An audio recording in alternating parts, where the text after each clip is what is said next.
வணக்கம் நண்பர்களே. மீண்டும் ஒரு முறை நம்மளோட ஹார்லி டேவிட்சன் பைக்கில் இப்போ பார்த்தீங்க அப்படின்னா, இது அதிகாலை நேரத்தில் சென்னை எப்படி இருக்குது அப்படின்னு எக்ஸ்ப்ளோர் பண்ணி பார்க்குறதுக்காக ஒரு சின்ன ரைடு, ஒரு 1/2 ஹவர்னு வச்சுக்கோங்களேன். அருமையான வெதருங்க சென்னையில். இன்றைக்கி பார்த்திங்கன்னா குழு குழுன்னு நல்ல ஏசி போட்ட மாதிரி ஒரு வெதர். நல்ல safety gears, gloves, jackets, shoes எல்லாத்தையும் மாட்டிட்டு நம்ம ஹார்லி டேவிட்சன் எடுத்து அப்படியே போனோன்னு வச்சுக்கோங்களேன். நான் திருவான்மியூர் நோக்கி போகலாம் அப்படின்னு சொல்லிட்டு ஒரு சின்ன பிளான் இருந்தது. இப்போ நான் போயிட்டுருக்கிறது வந்து பார்த்திங்க அப்படின்னா நுங்கம்பாக்கம் ஏரியா. காலை நேரம். உங்களுக்கு வந்து சூரிய உதயத்துக்கு கொஞ்சம் நேரத்துக்கு முன்னால் அப்படியே கிளம்பி போயிட்டுருக்கோம். தெருவிளக்குகள்லாம் இன்னும் அணைக்கப்படலை, போக்குவரத்து கிடையாது, சாலைகள்லாம் அப்படியே காலியாக இருக்குது. கவிதை மாதிரி இருக்குது அப்படி போகிறதுக்கு. ஒரு சில வாகனங்கள் போயிட்டுருக்குது. ஞாயிற்றுக்கிழமையாக இருந்தால் கூட சென்னையில் பாருங்கள், கவர்மெண்ட் பஸ் ஓட ஆரம்பிச்சிச்சு. அவங்க கடமையை அவங்க கரெக்டாக பண்ணிகிட்ருக்காங்க பாருங்கள். ரொம்ப ஒரு அருமையான ரம்மியமான காலை நேரம். விடிஞ்சு கொண்டே இருக்குது. கொஞ்சம் கொஞ்சமாக விடியல் வந்துகிட்ருக்கு. வெளிச்சம் வர ஆரம்பிச்சிருச்சு. மெட்ரோ ரயில் பணிக்காக ஒரு சின்னதாக ஒரு டிராஃபிக் ஜாம். காலையில் 6 மணிக்கு முன்னாலே ஒரு டிராஃபிக் ஜாம் பார்க்குறதுக்கு எவ்வளோ நல்லா இருக்குது பாருங்கள். அரசு பேருந்து போயிட்டுருக்கு. மக்கள் அவங்கவுங்க வேலைக்கு போயிட்டுருக்காங்க. மெட்ரோ ரயில் வேலை நடந்துகிட்ருக்கு. சூப்பரான ஒரு சிச்சுவேஷன். பார்க்குறதுக்கு அவ்வளோ நல்லா இருக்குது பாருங்கள். தென்னை மரங்கள், அந்த நடுவில் அந்த இருள் விலகாத ஒரு நேரம். வாவ். இந்த அதிகாலையை சென்னையில் நம்ம பார்க்குறதுக்கு உண்மையிலே கொடுத்து வச்சுருக்கணும். அப்படியே போயிட்டே இருந்தோம் அப்படின்னா, இது வந்து பார்த்திங்கன்னா ஒன் வே. அதனால் நீங்கள் ஆப்போசிட்டில் போகிறேன்னு நினைக்க வேண்டாம். இது வந்து ஒன் வே ஆக்கி வச்சுருக்காங்க. இதுக்குன்னு பார்த்திங்கன்னா அந்த மெட்ரோ ரயில் வேலை நடந்துட்டுருக்கிறதுனால ரொம்ப ஒரு சூப்பர் ஒரு இது பாருங்கள். காலையில் மாநகர பேருந்துகள் இயக்கப்படுறது அப்படிங்கிறது வந்து ரொம்ப ஒரு அருமையான விஷயமாக நான் பார்க்குறேன். அவசரம். அங்கங்கே டைவர்ஷன் இருக்குது. நீங்களும் பைக்கில் வந்தீங்க இல்லை காரில் வந்தீங்கன்னா கொஞ்சம் கேர்ஃபுல்லாக வாங்க பகல் நேரத்தில். ஏன்னா டிராஃபிக் ஜாம் ரொம்ப அதிகமாக இருக்கும் இந்த ஏரியாவில். அதிகாலை அப்படிங்கிறனால அவ்வளோவா தெரியல. ஸோ அப்படியே போயிட்டுருக்கோம் மெதுவாக. நல்ல காலியாக இருக்கிற ரோடு. எவ்வளோ அருமையாக இருக்குது பாருங்கள். அந்த ரோட்டில் நிழல் விழுது எவ்வளோ நல்லா இருக்குது பாருங்கள். ஓ, நம்ம மவுண்ட் ரோடை நோக்கி போயிட்டுருக்கோம் இப்போது.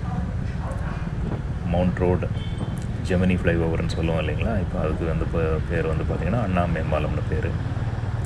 அண்ணா மேம்பாலம் மேலே போகலை, அண்ணா மேம்பாலத்துக்கு கீழே போயிட்டு நம்ம வந்து திருவான்மியூரை நோக்கி போயிட்டுருக்குறோம்.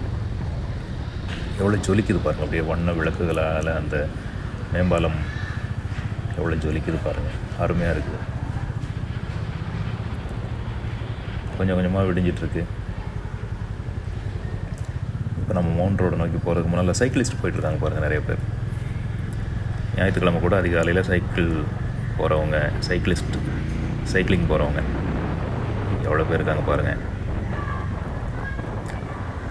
அப்படியே வண்ண விளக்குகளால் ஜொலிச்சிட்ருக்கு பாருங்கள் அண்ணா மேம்பாலம். நல்லா பண்ணியிருக்காங்கல்ல. ஓகே, இப்போ மவுண்ட் ரோடு வந்தாச்சு. மவுண்ட் ரோடு நோக்கி போயிட்டுருக்கோம். இந்த சாலைக்கு பேர் வந்து அண்ணா சாலை.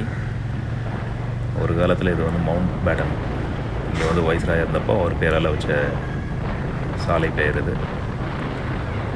மவுண்ட் ரோடு அப்படின்னு சொல்லக்கூடிய அண்ணா சாலை வழியாக போயிட்டுருக்குறோம். அதனால் ஒரு சின்னதாக வாட்டர் கேன் நிரப்பிட்டு ஒரு வண்டி போயிட்டுருக்குது.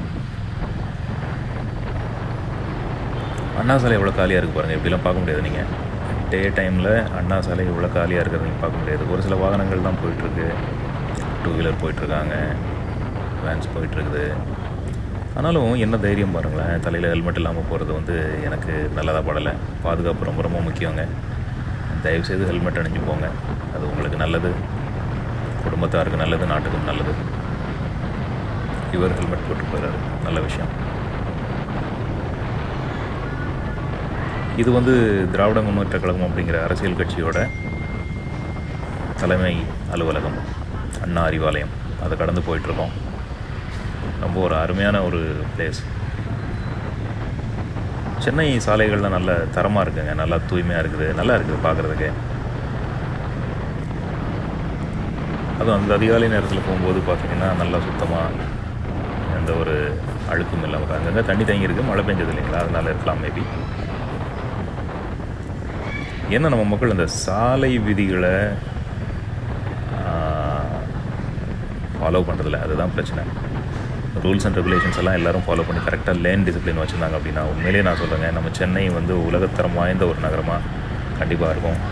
எவ்வளோ தான் அரசும் சரி அதிகாரிகளும் சரி எவ்வளோ தான் நம்ம மேலே விதியை ஃபாலோ பண்ணுங்க அப்படின்னு சொல்லிட்டு அட்வர்டைஸ்மெண்ட் பண்ணி அவேர்னஸ் க்ரியேட் பண்ணாலும் கூட நம்ம மக்கள் வந்து அது ஃபாலோ பண்ணுறதுலங்கிறது எனக்கு கொஞ்சம் வருத்தம் அளிக்குது.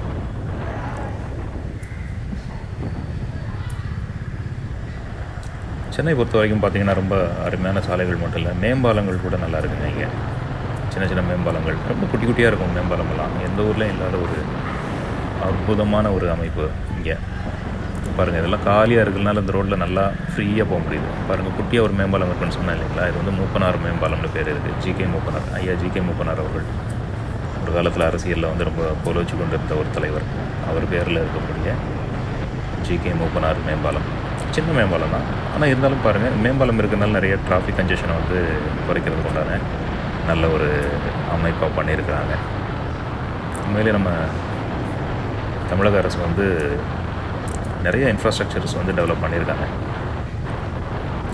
கட்சி சார்பு கிடையாது, பட் எல்லாருமே யார் ஆட்சிக்கு வந்தாலுமே நம்ம தமிழகம் வந்து உண்மையிலேயே ஒரு நல்ல முன்னேறிய மாநிலமாக தான் நான் பார்க்குறேன். சாலை வசதிகளாக இருக்கட்டும், இங்கே இருக்கக்கூடிய மேம்பால வசதிகளாக இருக்கட்டும், தண்ணீர் பிரச்சனைகளை போக்கக்கூடிய விஷயமாக இருக்கட்டும், கல்வியாக இருக்கட்டும், எதுவாக இருந்தாலும் ரொம்ப ஒரு அருமையான ஒரு ஆளுமைகள் இங்கே ஆண்டதுனால நம்ம தமிழக மாநிலம் வந்து ரொம்ப அருமையாக டெவலப்பான ஒரு மாநிலமாக இருக்குது. நிறைய பேர் வாக்கிங் போயிட்டுருக்காங்க. நம்ம போயிட்டுருக்கிறது வந்து பார்த்திங்கன்னா அண்ணா பல்கலைக்கழகத்தை நோக்கி போய்கிட்டுருக்கோம். இந்தியன் இன்ஸ்டியூட் ஆஃப் டெக்னாலஜி அப்படின்னு சொல்லக்கூடிய ஐஐடியை நோக்கி போயிட்டுருக்கோம். Very good.